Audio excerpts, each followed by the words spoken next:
Welcome back to my channel. This is Ashwini. ನಾನು ನಿಮ್ಮ ಯಾದಗಿರಿ. ನನ್ನ ವೀಡಿಯೋಸು ಫಸ್ಟ್ ಟೈಮ್ ನೋಡ್ತಾ ಇದ್ದರೆ ಈ ಚಾನಲ್ ಸಬ್ಸ್ಕ್ರೈಬ್ ಮಾಡ್ಕೊಳ್ಳಿ, ಲೈಕ್ ಮಾಡಿ, ಶೇರ್ ಮಾಡಿ, ಕಾಮೆಂಟ್ ಮಾಡಿ. ಇವತ್ತು ಅಮಾವಾಸ್ಯೆ ದಿನ ನಮ್ಮ ಮನೆಯಲ್ಲಿ ಸ್ಪೆಷಲ್ ತಿಂಡಿ ಮಾಡ್ತಾ ಇದ್ದಾರೆ. ಹಾಗೆ ಇವತ್ತು ನಮ್ಮ ಮನೇಲಿ ಏನೇನು ಮಾಡಿದ್ದೀವಿ ಅಂತಲೂ ನಿಮಗೆ ತೋರಿಸ್ತಾ ಇದ್ದೀನಿ. ಮುಂಜಾನೆ ಎದ್ದ ತಕ್ಷಣ ಸ್ನಾನ ಮಾಡಿರೋದು. ಇವತ್ತು ಬೆಳಗ್ಗೆ 5 ಗಂಟೆಗೆ ಎದ್ದಿರೋದು. ಮನೆ ಒರೆಸೋದು, ಮನೆ ತೊಳೆದು, ಈ ಥರ ಎಲ್ಲ ನಮ್ಮಮ್ಮ ನಮ್ಮ ತಮ್ಮ ಮಾಡಿದ್ದಾರೆ. ನಾನೇನು ಇಷ್ಟು ಕೆಲಸ ಡೆಲಿವರಿ ಆದಮೇಲೆ ಒಂದು 3 ಮಂತ್ಸ್ ಅಥವಾ 5 ಮಂತ್ಸ್ ತನಕ ಕೆಲಸ ಮಾಡಬಾರ್ದು ಅಂತ ಹೇಳ್ತಾರೆ. ಅದೇ ಥರ ನಾನು ಕೂಡ ಕೆಲಸ ಮಾಡ್ತಾ ಇಲ್ಲ. ಎಲ್ಲ ನಮ್ಮ ಮಮ್ಮಿ ನಮ್ಮ ತಮ್ಮ ನೋಡ್ಕೋತಿದ್ದಾರೆ, ಅವರೇ ಮಾಡ್ತಾ ಇದ್ದಾರೆ. ಮುಂಜಾನೆ ಎದ್ದ ತಕ್ಷಣ ನಮ್ಮ ತಮ್ಮ ಸ್ನಾನ ಮಾಡಿಕೊಂಡು ಪೂಜೆ ಮಾಡ್ತಾ ಇದ್ದ. ನಮ್ಮ ಅಮ್ಮ ಬಂದುಬಿಟ್ಟು ಈ ಕಡೆ ಅಡುಗೆ ಮಾಡ್ತಾಯಿದ್ರು.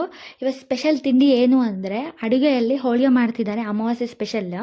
ಹಾಗೆ ಸಾಂಬಾರು ಮತ್ತು ಮಾವಿನಕಾಯಿನ ಜ್ಯೂಸ್, ಅದಕ್ಕೆ ಪಾನಕ ಅಂತ ಕರೀತಾರೆ, ಅದನ್ನು ಮಾಡ್ತಾಯಿದ್ದಾರೆ. ಹೋಳಿಗೆ ಜೊತೆ ತಿಂದರೆ ತುಂಬ ಟೇಸ್ಟಿಯಾಗಿರುತ್ತೆ. ನೀವು ಒಂದ್ಸತಿ ಮನೆಯಲ್ಲಿ ಟ್ರೈ ಮಾಡಿರ್ಬೋದು. ಆಲ್ರೆಡಿ ತುಂಬ ವಿಡಿಯೋಸ್ಗಳು ಆ ಥರ ಪಾನಕದ ಮೇಲೇ ಬಂದಿರೋದು. ಚಪಾತಿ ವಿತ್ ಪಾನಕ, ಹಾಗೆ ಚಪಾತಿ ವಿತ್ ಪೂರಿ, ಈ ಥರ ಟ್ರೈ ಮಾಡಿದ್ದೀನಿ.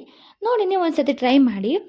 ನಮ್ಮಮ್ಮ ಹೋಳಿಗೆಗೆ ಪ್ರಿಪೇರ್ ಮಾಡಿಕೊಂಡು ಈ ಕಡೆ ಸಾಂಬಾರು ಮಾಡ್ತಾಯಿದ್ದಾರೆ.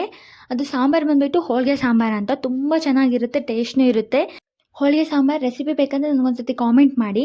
ನಮ್ಮಮ್ಮ ತುಂಬ ಚೆನ್ನಾಗಿ ಮಾಡ್ತಾರೆ ಹೋಳಿಗೆ ಸಾಂಬಾರು. ಪ್ರತಿಯೊಂದು ವಿಡಿಯೋ ನಮ್ಮಮ್ಮ ಮಾಡಿರೋದೇ, ಪ್ರತಿಯೊಂದು ತಿಂಡಿನೂ ನಮ್ಮಮ್ಮ ಮಾಡ್ತಾ ಇರೋದೇ. ಯಾಕಂದರೆ ನನಗೆ ಇಷ್ಟುಗನ ಸ್ಪೆಷಲ್ ಬರೋದಿಲ್ಲ. ಹಿಂದಿನ ಕಾಲದವರೆಲ್ಲ ತುಂಬ ಟೇಸ್ಟಿಯಾಗೂ ಮಾಡ್ತಾರೆ. ನಮಗಂತೂ ಅಷ್ಟು ಟೇಸ್ಟಿಯಾಗಿ ಮಾಡೋಕ್ಕೆ ಬರಲ್ಲ. ಇದಕ್ಕಂದರೆ ನಾನು ಅಷ್ಟೂ ಕಲ್ತಿಲ್ಲ. ನಾನು ಪೂರ್ತಿಯಾಗಿ ಹೋಳಿಗೆ ಮಾಡೋಕ್ಕೆ ಬರೋದಿಲ್ಲ. ನಮ್ಮಮ್ಮನ ಹತ್ರ ನೋಡ್ತಾ ಇದ್ದೀನಿ, ಕಲ್ಕೋಣ ಅಂತ. ನೋಡು, ಮುಂದೆ ಕಲಿಯೋಣ. ಪರಿಸ್ಥಿತಿಗಳಿಗೆ ತಕ್ಕಂತೆ ಕಲಿಯುತ್ತಾ ಹೋಗಬೇಕು.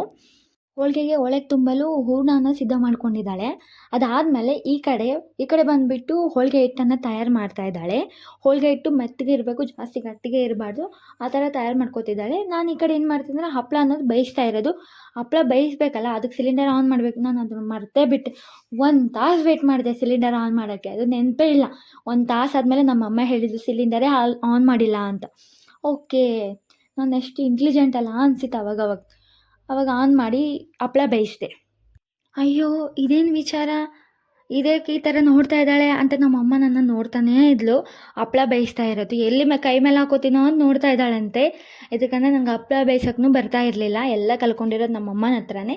ಜಸ್ಟ್ ಒಂದು ಟ್ರೈ ಮಾಡಿದೆ ಹಪ್ಪಳ ಬೇಯಿಸೋದು. ಉಳಿದದೆಲ್ಲ ನಮ್ಮಮ್ಮನೇ ಮಾಡಿರೋದು.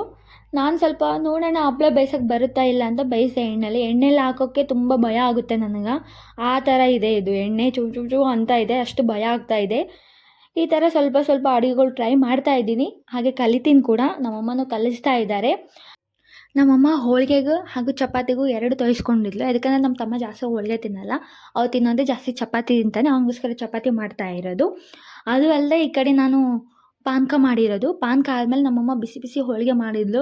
ಹಾಗೆ ಹೆಂಚಿನ ಮೇಲಿಂದ ತೊಗೊಂಡು ಬಿಸಿ ಬಿಸಿ ಹೋಳಿಗೆ, ತುಪ್ಪ, ಟೊಮೊಟೊ ಪಲ್ಯ, ಹಾಗೆ ಪಾನಕ ಹಾಕ್ಕೊಂಡು ರುಚಿಯಾದ ಅಡುಗೆ ತಿಂತಾ ಇದ್ದೆ. ಒಂದೊಂದು ತುತ್ತು ಒಳಗೆ ಇಟ್ಕೊಂಡ್ರೆ ಎಷ್ಟು ಮಸ್ತಿದೆ, ಎಷ್ಟು ಚೆನ್ನಾಗಿದೆ. ಇದ್ರ ಮುಂದೆ ಚಿಕನು ಮಟನ್ ಯಾವುದೂ ಆಗಲ್ಲ, ಅಷ್ಟು ಮಸ್ತ್ ಮಾಡಿದ್ದಾರೆ ನಮ್ಮಮ್ಮ. ಈ ಥರ ನೀವು ಟ್ರೈ ಮಾಡಿ. ನಾವು ಹೋಳಿಗೆ ರೆಸಿಪಿ ನೆಕ್ಸ್ಟ್ ವಿಡಿಯೋದಲ್ಲಿ ನಮಗೆ ಪೋಸ್ಟ್ ಮಾಡ್ತೀನಿ. ಈ ಥರ ಅಮಾವಾಸ್ಯೆ ದಿನ ಅಥವಾ ಏನಾದರೂ ಸ್ಪೆಷಲ್ ಇರೋ ಅಕೇಶನ್ ದಿನ ಮನೇಲಿ ಯಾವ ಥರ ತಿಂಡಿ ಮಾಡ್ಕೋತೀರಾ, ಯಾವ ಥರ ಸ್ಪೆಷಲ್ ಮಾಡ್ತೀರಾ ಅಂತ ನನಗೆ ಕಾಮೆಂಟ್ ಮಾಡಿ.